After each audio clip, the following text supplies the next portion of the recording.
Good afternoon. I'm Valerie Jarrett, Senior Advisor to President Barack Obama. I'm just so delighted to be here with Vice President Biden, with Lynn Rosenthal, and with all of you. I will have to tell you a story. The first meeting I had with Evan Ryan during the transition, and the Vice President, we talked about this day and how we were going to be so excited to have all of the advocates together here with us to talk about an issue that is so fundamentally important, not just to women, but to everybody across our country and, in fact, the world. A few months ago, President Obama named me as chair of the White House Council on Women and Girls, and our executive director, Tina Chin, who's sitting in the front row, Tina, wave, together, my partner,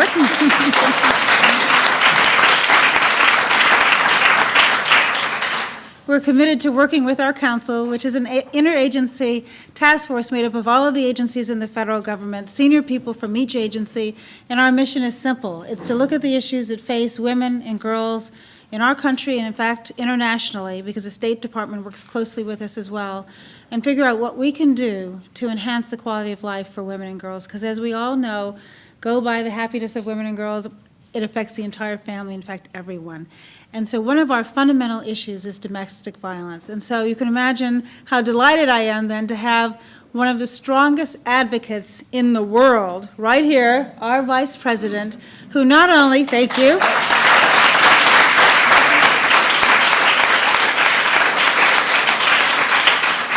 who not only authored the 1994 Violence Against Women Act, but has been a champion throughout his time in the Senate.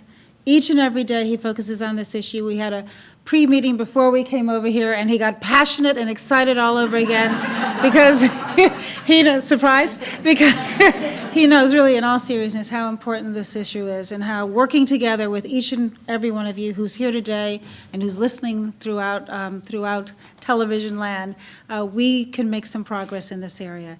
And so I'm so proud to have the pleasure and honor of introducing the Vice President of the United States. Please join me in welcoming Vice President Joe Biden. Thank you. Thank you. Well, let me start by thanking Valerie. And, I think Valerie's, and I get in trouble for saying this, but I'm already in trouble, so I'll say it again. I think Valerie's the single best asset we have in the White House. That's right. And I tell you why. I tell you why. The obvious things you see, how bright she is, how accomplished she is. But, she has the absolute, total, complete confidence of the President of the United States of America. And that is a big, big, big deal in any administration. And I not only have become friends with Valerie, I admired her, but we become friends. I really do think it's important that you all understand that her influence relates to the fact that she is trusted by all of us. She's completely trusted by all of us, and she is the president. I think if he wants what he believes to be what the most unvarnished, candid opinion and the best assessment of a circumstance, he turns to Valerie, and he really does. I've watched it, I've seen it, and that's a tremendous asset for all of us. I really should start by saying, welcome back to the White House. Welcome back.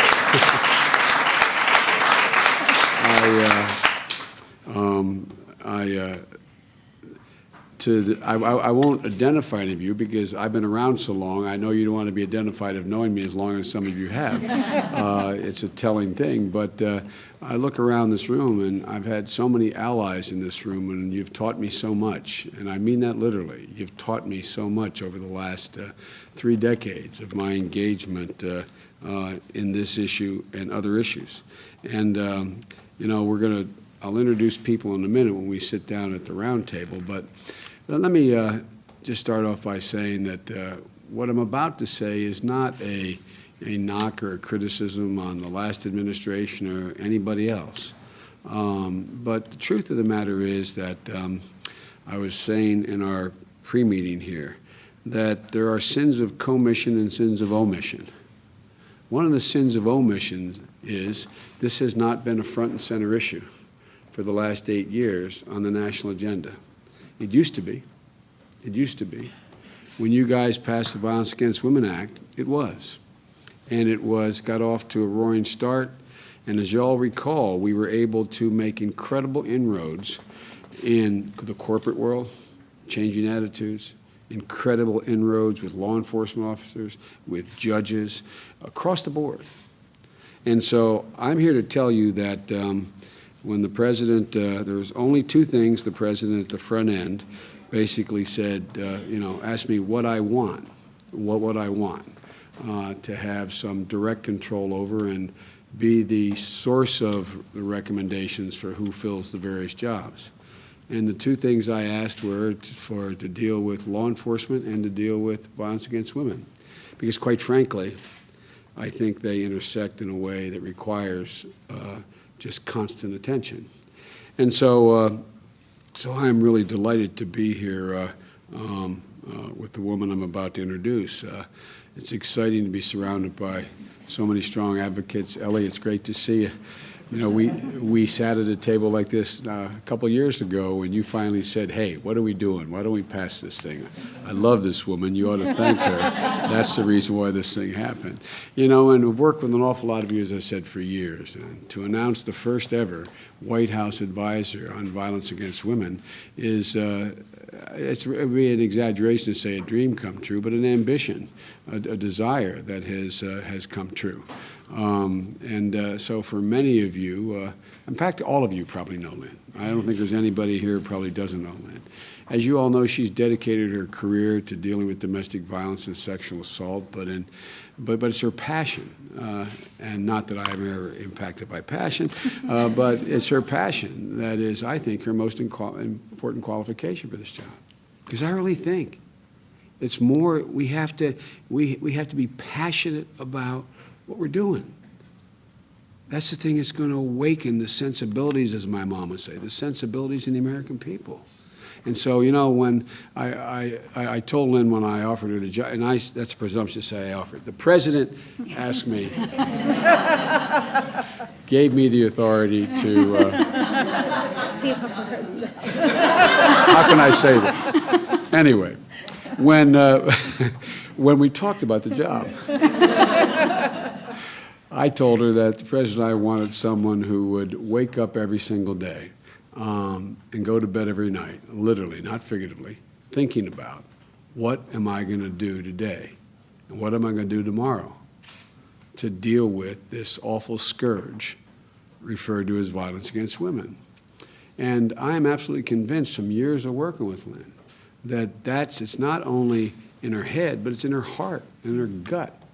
Because I've learned, from like Louisa Terrell over there, who's a great prosecutor and worked for me.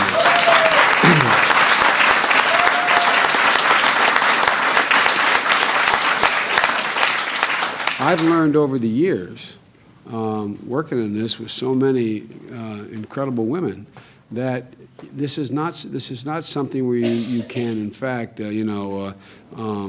park your passion at the door. You've got to feel it, because this is such hard work that so many of you are doing.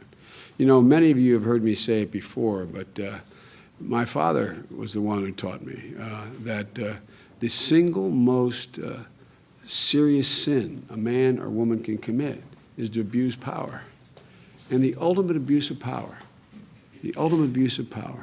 is violence against women. And it has such incredible negative ramifications for generations that follow. You all know the numbers. The vast majority of men that are in prison behind bars for having committed a violent crime, they only have two things in common, basically. One, they can't read, and two, they witnessed their mother being abused or they were abused themselves. It's totally counterintuitive to people not in the field. But they think, God Almighty, if you saw your mother being abused, the last thing you would do. But it's a learned behavior. And so if we want to fundamentally impact on violence in America, if you could wave a wand, if God came down and said, Joe, you get one wish, I'd say end violence against women, not just because I find it so repugnant, but because it have the single most significant impact on violence in America against all people, against men, against women, against children. So it's incredibly consequential what you and Lynn now are going to be honchoing here. Lynn has built a 30-year career around the simple message: there can be no excuses, none, for domestic violence, none. Some of you remember, have been around with me for a while, how much trouble I got in a hearing where I said no man has a right under any circumstance ever to raise his hand to a woman other than self-defense. None. So Lynn starts off with the proposition that this isn't a negotiable thing. There isn't some violence that's permissible. There isn't some pushing or shoving or intimidation. It's just simply never justified. And Lynn's work with Valerie and the Domestic Policy Council, and this is a woman who's taken this to a new place. I mean, Valerie's as passionate about this as we are, but she has the whole panoply of issues affecting women, everything from women's health to these violence issues across the board, and for young girls as well. And so this is one heck of a team. I'm getting better, Valerie. I'm getting better. That's why I'm supposed to stick to the prompter. But you know, I can't. You know me too well. I can't do it. I'm not going to do it. But look, you all know the numbers. 1 in 4 women are affected by violence in their home. And you know, our goal is to bring that literally to 0 in 4. We know we can't get it perfect, but that has to be the goal. That has to be the measure by which we measure ourselves, because if we don't, we'll get to a point where we think we're making progress and think we can step back. It has to be the goal. You know, you're going to find that, and again, so many of you work with Lynn, that she'll serve as a vital coordinator between the Department of Justice and HHS and the State Department and the Veterans Department and all these departments, which in fact can do so much just by refocusing like they did in the Clinton administration, you know, to make sure that domestic violence and sexual assault are on the top of the agenda. Look, what we basically have to do, in my opinion, but I'm going to hear what you all have to say in this round table, well, this table here, but, you know, on this round table is literally, I think the first thing we got to do is just put this back in play. Just get it up on the agenda. Get every secretary in the cabinet thinking about it. These are good women and men the president has appointed. They'll want to embrace this. And we're looking for Lynn, through Valerie's help, to make sure that we focus them. We get their attention back on this, back on it as a priority for this administration and for the United States. So, Lynn, I'm happy to say that you responded directly to me and to the president when I asked you. I was worried you may say, I was worried she may say, Joe, or, you know, we've been doing this a long time. But, you know, each year America reports 48 million incidents of violence that can be, that are as a consequence of coming from an intimate partner. And, you know, 48 million. Think about that. You know, this is a scary part. We don't even know how many more million are never reported. Now, the one good thing about bringing this out of the shadows, this dirty little secret, is more and more women are coming forward. I told Ellie last time I saw her, which has been too long now, a couple months, that there's literally, to this day, there's not a city or a state or a place I go in, and Carol's been with me and watched it, where a woman doesn't come up to me, usually a woman my age, who walks up and quietly, or in a rope line as I'm going down, and whispers in my ear, says, thank you. I just wish it had been around when I was younger.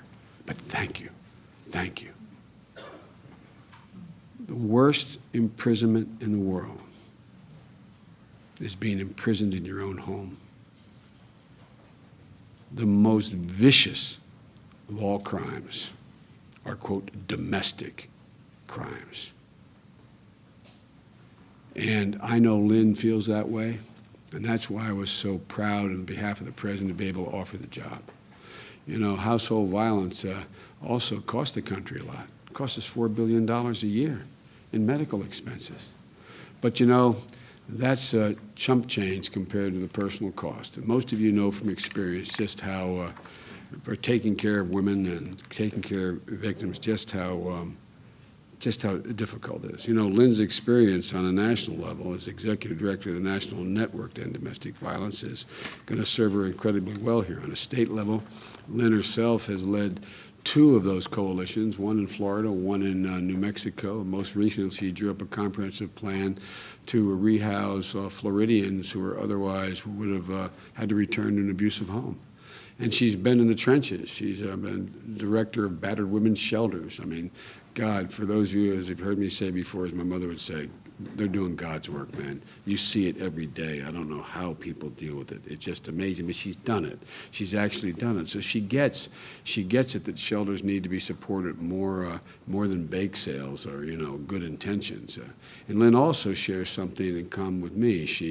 We both defined our careers by the Violence Against Women Act. Lynn helped along with the reauthorization in 2000 and in 2005, and she's won multiple awards, as well as my gratitude and the gratitude of millions of people in this field who have been victims as well, for the tireless work she's done for so long.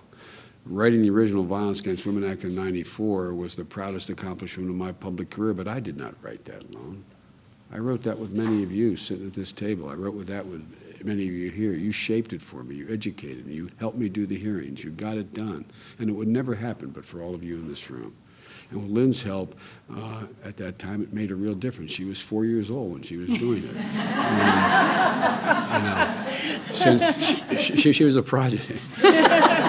But since '94, the Violence Against Women Act has had a significant impact. And in terms of, we don't know what's not reported, but the reported crimes has decreased 60%. This is a big deal. But Lynn was an executive director of the National Network to Reduce Domestic Violence. For nothing, she and her new bosses will not rest until we end domestic violence in the home and once and for all make it a national priority again. And so, folks, I want to thank Lynn for being willing to take on this job. We sat in what was going to be just a little meeting about how we were going to conduct today, and I found myself already. I gave her an assignment, and Valerie's looking at me like, "Give her a break, let her get on the job." So, Lynn, I love you for being willing to do this, and this is your team here, man. Because although they're not in the payroll, they're all the reasons that it's going to happen. So, thank you, Lynn. Thank you.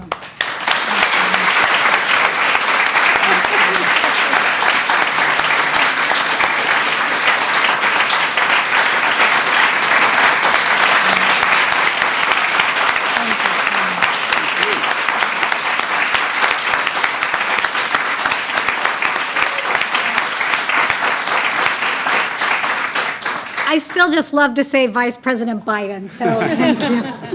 I am deeply humbled and honored by your faith in me, but most of all, Mr. Vice President, by your many years of commitment to addressing violence against women.